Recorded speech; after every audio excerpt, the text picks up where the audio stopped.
ኤንጅል ነምበርስ ወይም ደግሞ ማለት ነው የመላእክት ቁጥሮች የሚባሉት እነዚህ የምር ምንድነው ትርጉማቸው?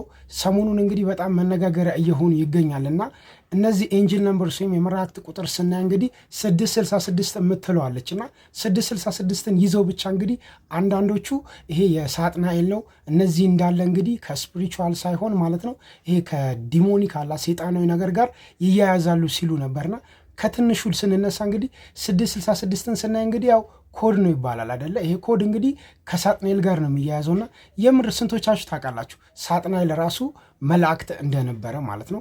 እንግዲህ እግዚአብሔር መላእክትን ሲፈጥር ማለት ነው ከመላእክቶች ሁሉ የበላይ አድርጎ ሾሞት ነበረ። ነገር ግን ዝቅ ብሎ ሲያይ ከስሩ መላእክቶች አሉ፣ ከፍ ብሎ ሲያይ ግን ማንም አልነበርም። በሰዓቱም እግዚአብሔር እንግዲህ ሊፈትናቸው ተሰውሮ ነበረ ማለት ነው። ከዛ በኋላ እንግዲህ ሳጥናኤል ማለት ነው እኔ ነኝ የፈጠርኳቸው አለ። በዛ ምክንያት ነው ወደ ምድር የተጣለው ማለት ነው።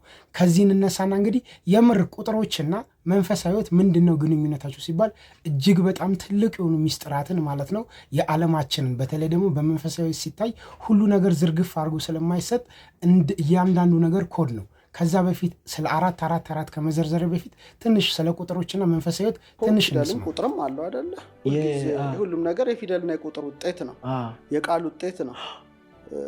ፊደሉ እንደ ስጋ ነው፣ ቁጥሩ እንደ ነፍስ ነው። ለምሳሌ እግዚአብሔር በአንድም በሌላም ይናገራል፣ ሰው ግን አያስተውልም ይባላል አይደለ? ይህን ለማወቅ ማስተዋይ መሆን አለብን ማለት ነው። ለእኔ አንድ ሲታየኝ አውቀዋለሁ፣ ምን እንደሆነ ሜሴጁን እረዳዋለሁ፣ በሚገባ እረዳዋለሁ። ሁለት ቢታይ፣ አንድ ቢታይ፣ 11 ቢታይ፣ ቱቱ ቢታይ በትክክል ስለማውቀው መልእክቱ ይገባኛል ነው። በቃ 7 ቁጥር የሰው ኮድ ነው። እሱን ካልተረዳ ዓለም እንቆቅልሽ ነው የምትሆንብን፣ ተፈጥሮ እንቆቅልሽ ነው የሚሆንብን።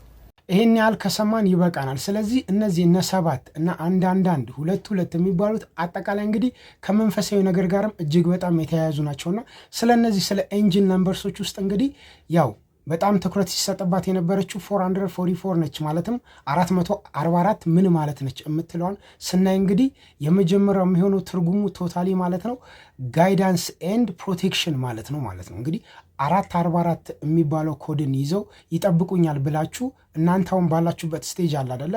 ከነዚህ ውስጥ ከእናንተ ጋር ፊት የሚያደርገው ምንድን ነው ብላችሁ ትመርጣላችሁ። እንግዲህ አንድ ሰው 444ን መረጠ ማለት እንግዲህ በዙሪያው እጅግ በጣም ጠባቂ መላእክቶች አሉ ማለት ነው። ፕሮቴክሽን እና ጋይዳንስ ሙሉ እንደሆነ ልቡ ያምናል። በዙሪያው ጠባቂ መላእክቶች እንዳለ ማለት ነው አይጠራጠርም ማለት ነው። ስለዚህ ፕሮቴክሽን እና ጋይዳንሱ ስናይ እንግዲህ የመጀመሪያው የሚሆነው ምንድነው ዩ አር አት ዘ ራይት ፓዝ ነው ማለት ነው። ያ ግለሰብ እንግዲህ ማለት ነው አሁን ላይ በትክክለኛው መንገድ ላይ ነው ያለው ማለት ነው። ስለዚህ አንዳች ስጋት የለውም በህይወቱ ላይ እወድቃለሁ ብሎ አያስብም። ሁሌም ወደፊት ነው የሚጓዘውም እንግዲህ እኚህ መላእክት ይጠብቁኛል ብሎ ነው ባለውን መሰረት እንግዲህ መላእክት በዙሪያው እንቅፋት የሚሆኑ ሰዎችን ያጋልጡለታል፣ ከኋላውም እንግዲህ ያሸሹለታል። እሱ ግን እነሱን ተማምኖ ጉዞውን ብቻ ማድረግ ነው የሚጠበቅበት። ሁለተኛው ደግሞ ምንድነው ስቴቢሊቲ ነው። ያ ሰው እንግዲህ በዚህ ሰዓት ላይ ስትሮንግ የሆነ ስቴቢሊቲ እጅግ በጣም በተረጋጋ መንፈስ ላይ ነው ያለው። እጅግ በጣም ጠንካራ የሚባለው ፐርሰናሊቲ ላይ ነው ያለው ማለት ነው ያ ግለሰብ። ከዛም አልፎ እንግዲህ ስትሮንግ የሆነ ፋሚሊ የመመስረት አቅም አለው ማለት ነው። ሁሌ የሚመሰረተው ፋሚሊ ወይም ደግሞ የሚመሰረተው በዙሪያው ያሉት ማለት ነው ጠንካራ የሚባሉ ሰዎች ናቸው። ነገም አብረውት የሚቆዩ ማለት ናቸው።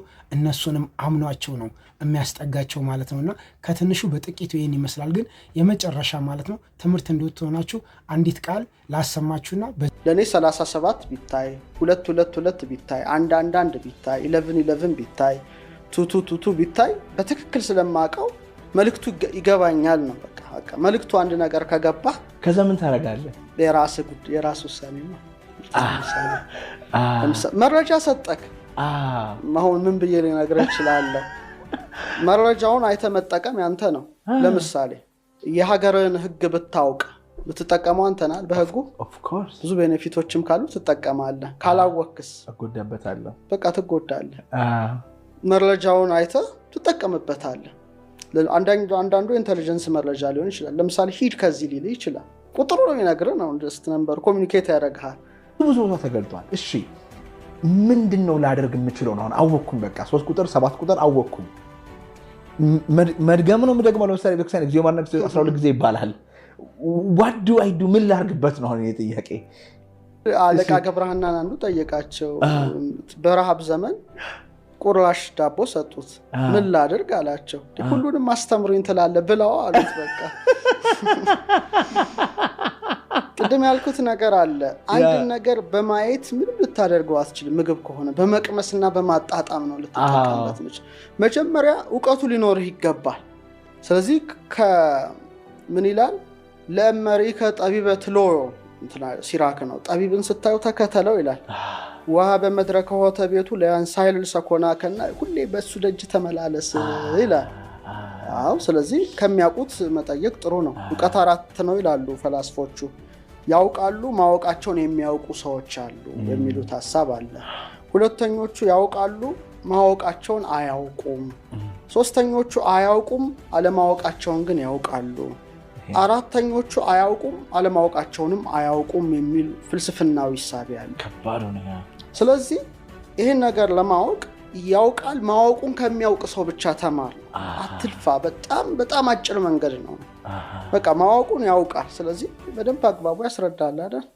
ሁለተኛው ያውቃል ግን ማወቁን ካላወቀ ታነቀዋለህ አይደል ተቀሰቀሰዋለህ ያስኩት ነገር ለካ እንደዚህ የከበረ ነው ይላል ምሳሌ አሁን ፊደላችን በዛ በሰሜን አሜሪካ በነበረው ኮንፈረንስ እስከ ሳይበር ሴኩሪቲ ድረስ ከአይ ማሰልጠን ድረስ እንሂድበት ተብሎ ከፍ ሲል ይሄ ያያዘው ሰው ያውቀው ምንድነው ቅርጹ ብቻ ቅርጽ ሆኖ ነው የሚታየው ኢቭን ጂኦሜትሪው ራሱ ኃይል አለው ኤነርጂ አለው እያንዳንዱ ፊደል ኃይል ተሸክሟል ለኔ እና ኬኦስ የሚፈጥር ነገር አለ አንዳንድ ጭቅጭቅ ምናምንና ታውቀዋለህ ኤነርጂውን እያንዳንዱ ፊደል ላይ ያለውን ትጠቀማለህ የእሳት ኃይል ያለው አለ ውሃ አለ ነፋስ አለ መሬት አለ ታውቀዋለህ እና ምታወጣውንም ትጠነቀቃለህ ብላ አፍ እንዳመጣልህ አትናገርምና የያዘውን ስታሳይ ይሄ ነው እንዲህ ብሎ እንዲነቃ ታደርጋለህ አያውቅም አለማወቁን የሚያውቅ ሰው ይጠይቃል ታስረዳዋለህ